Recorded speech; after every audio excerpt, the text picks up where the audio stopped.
Hi, I'm Zach George. I'm one of the co-managing partners at Launch Africa Ventures, Africa's most prolific early-stage VC fund.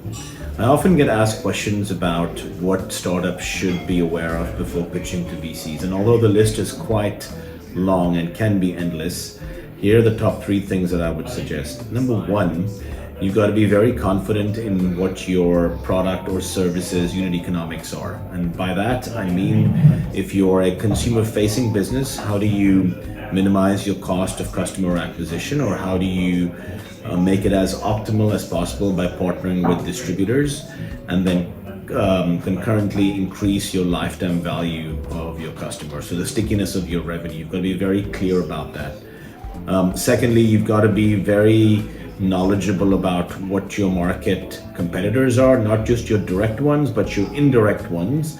And keep in mind that often your suppliers or your clients can become competitors in the future.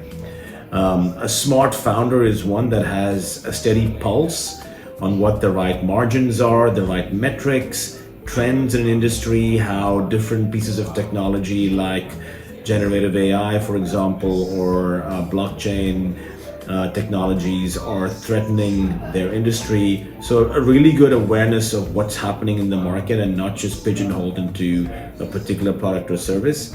And then a third but left field thing that would really help you when you talk to VCs are, how well do you know what your VC's mandate and strategy is? Have you done enough research on their current portfolio companies?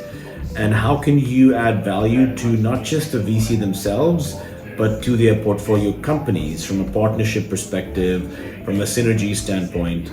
And if you talk to a VC and can explain synergistic value to their portfolio companies in addition to just themselves, you automatically will pique their curiosity and their interest. So those are three things that I would suggest that every founder keep in mind before even starting a conversation with a VC.